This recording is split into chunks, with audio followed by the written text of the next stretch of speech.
Halo teman-teman semuanya, Assalamualaikum warahmatullahi wabarakatuh. Kembali lagi bersama saya Siti Ningstiawati, mahasiswa Institut Medika Dr. Gigi Suherman, Program Sarjana Keperawatan.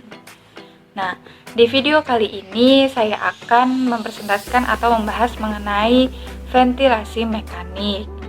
Tujuan dibuat video ini salah satunya untuk memenuhi ujian praktikum keperawatan kritis dengan dosen pengampu Nurse Mila Sartika, Eskep Mkep. Sebelumnya, apakah teman-teman sudah mengetahui apa itu ventilasi mekanik? Nah, ventilasi mekanik atau yang biasa kita sebut ventilator adalah alat pernapasan bertekanan negatif atau positif yang dapat mempertahankan ventilasi dan pemberian oksigen selama waktu yang lama. Alat bantu mekanis ini membantu otot-otot pernapasan dan membantu meningkatkannya pertukaran gas menurut Michael J. Apostolakos 2001.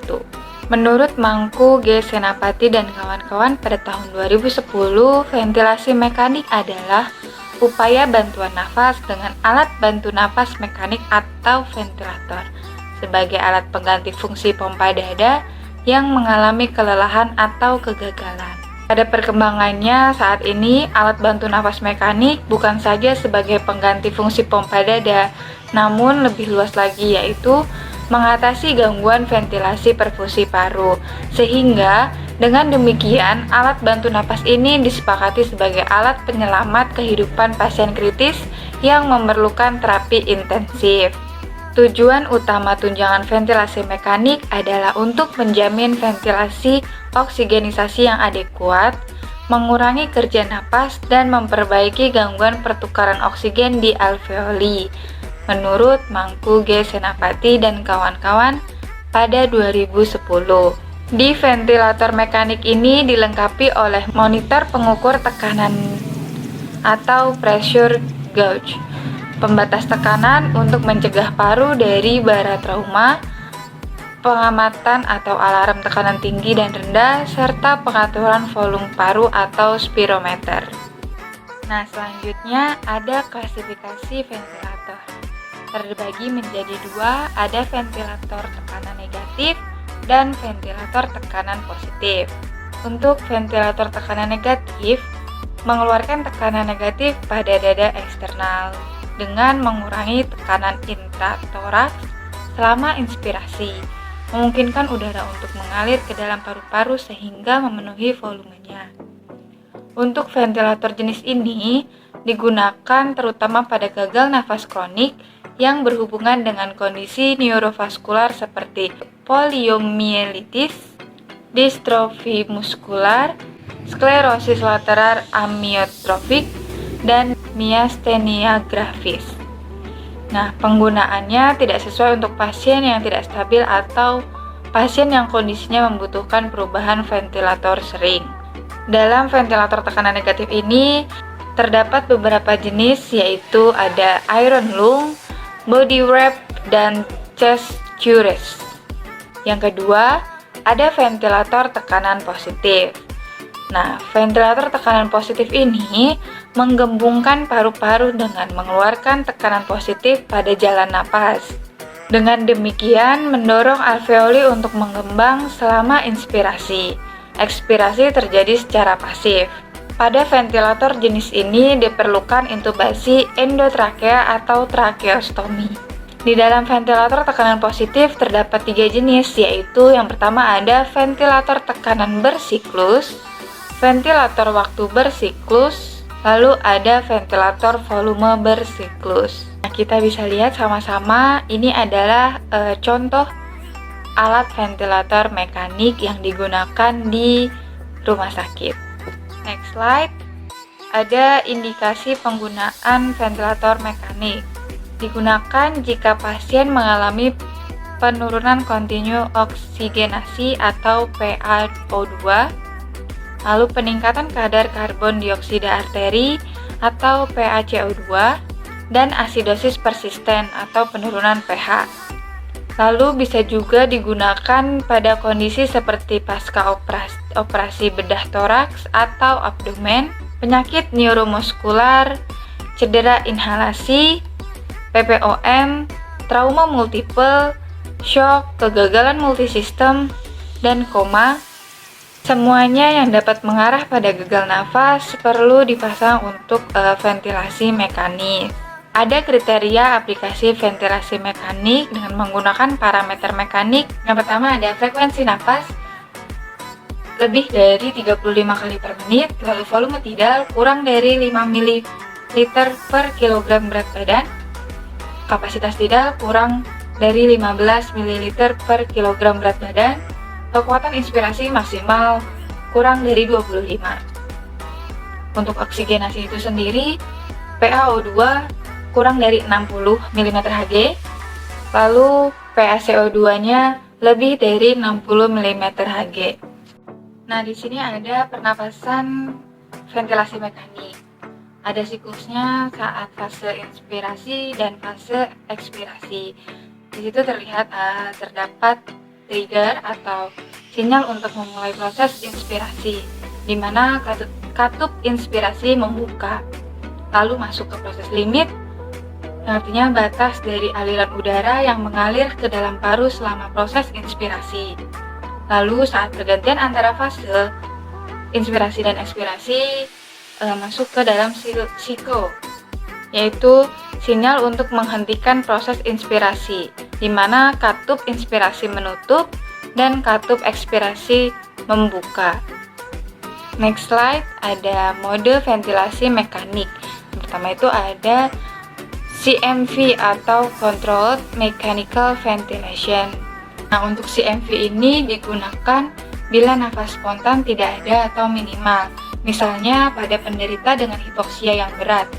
Ventilasi terkontrol cocok diterapkan pada pasien-pasien yang tidak sadar karena pengaruh obat, gangguan fungsi cerebral, cedera saraf spinal, dan vrenikus, serta pasien dengan kelumpuhan saraf motorik yang menyebabkan hilangnya usaha napas volunteer. Nah, yang kedua ada assist control ventilasi, di mana assist control ventilasi ini dirangsang oleh inspirasi pasien, namun pada keadaan tidak ada inspirasi akan berputar sesuai kecepatan yang telah diset. Nah, fungsi dari assist control ini untuk meningkatkan pernapasan spontan, tidak ada penurunan tonus otot, baik untuk meningkatkan kadar CO2. Yang ketiga ada intermittent moderatory ventilation atau IMV. IMV ini memberikan bantuan ventilasi parsial, menggabungkan spontan dan CV. Pasien dapat bernapas spontan di antara napas ventilasi yang diberikan. Fungsi dari IMV ini untuk volume dan kecepatan tidak tergantung pada usaha pasien. Yang keempat ada Synchronous Intermittent Moderatory Ventilation atau SIMV. SIMV ini menggabungkan napas spontan dan ACV, memberikan napas bantuan tekanan positif pada interval tertentu dengan usaha pasien. Selanjutnya ada Pressure Support Ventilation atau PSV. Nah, metode ini digunakan untuk memperkuat pernapasan spontan, tidak untuk memberikan bantuan napas secara keseluruhan. Tujuannya untuk mengurangi work of breathing selama proses penyapihan atau weaning dari ventilator. Berikutnya ada Pressure Control Ventilation atau PCV. PCV ini menggunakan tekanan yang konstan untuk mengembangkan paru-paru. Nah, ventilasi dengan PCV ini secara keseluruhan diatur oleh ventilator tanpa peran serta pasien, sama dengan ventilasi assist control. Next ada Positive and Expiratory Pressure atau PEEP. PEEP ini pemeliharaan tekanan super atmosfer buatan pada akhir ekspirasi. Keuntungannya untuk meningkatkan alveolar ventilation, peningkatan FRC atau fungsi residual capacity, pencegahan atelektasis.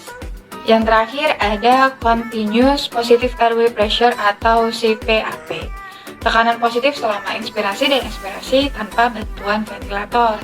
Penggunaan klinis CPAP ini digunakan pada pasien-pasien yang tidak diintubasi. Selanjutnya, komplikasi yang ditimbulkan pada penggunaan ventilasi pertama ada kolaps dari sistem kardiovaskuler. Biasanya terjadi pada awal pemakaian ventilasi mekanik dengan tekanan positif. Tingginya tekanan inflasi dan PEP akan memperberat keadaan. Perburukan akan terjadi pada penderita yang mengalami hipovolemia, sepsis, atau shock kardiogenik. Yang kedua, ketidakseimbangan asam basa. Kenapa bisa terjadi seperti itu? Karena hiperventilasi yang berkepanjangan akan menyebabkan penurunan kapasitas sistem buffer di CFP. Sehingga pada saat proses penyapihan, setiap kenaikan PaCO2 akan menyebabkan penurunan pH. Yang ketiga, atrofi otot pernapasan. Cara kerja ventilator yang memang dibuat untuk mengurangi beban kerja otot pernapasan akan menyebabkan disus atrofi dan akan menyebabkan proses penyapihan menjadi sulit. Yang keempat, ada barotrauma pada paru. Pemaparan pada paru dengan tekanan puncak atau peak airway pressure di angka lebih dari 35 sampai 40 H2O akan meningkatkan resiko pneumotoraks. Kerusakan ini disebabkan karena shear force yang terjadi bila alveolus yang kolaps berulang kali mengembang kembali saat inspirasi. Selanjutnya ada ventilator lung. Regangan lama yang berkepanjangan pada paru dengan volume tidal yang tinggi akan menyebabkan kerusakan paru. Komplikasi yang terakhir, komplikasi dari intubasi endotrakea yang bisa menyebabkan kerusakan laring dan faring bila terjadi pemasangan ETT selama lebih dari 30 minggu, lalu intubasi melalui nasotrakea dapat membawa resiko sinusitis. Selanjutnya, penghentian ventilasi mekanik. Penghentian atau penyapihan weaning sudah harus direncanakan pada saat mulai pengaplikasian ventilasi mekanik. Semakin cepat penyapihan dilakukan, pasien akan terhindar dari masalah-masalah yang dapat timbul akibat pemakaian ventilasi mekanik yang berkepanjangan. Menurut Mangkuge Senopati 2010, untuk melakukan penghentian ventilasi mekanik, kita harus memenuhi beberapa syarat atau kriteria penyapihan serta melengkapi seluruh prosedur penyapihan itu sendiri. Ya, ini adalah daftar pustaka yang digunakan sebagai referensi dari pemaparan materi. Nah, kita sudah sampai di penghujung slide. Mungkin itu saja yang bisa saya sampaikan terkait materi ventilasi mekanik. Semoga materi yang dipaparkan dapat bermanfaat untuk kita semua. Mohon maaf apabila ada kesalahan dalam video ini. Terima kasih untuk semuanya. Wabillahi taufiq wal hidayah. Wassalamualaikum warahmatullahi wabarakatuh.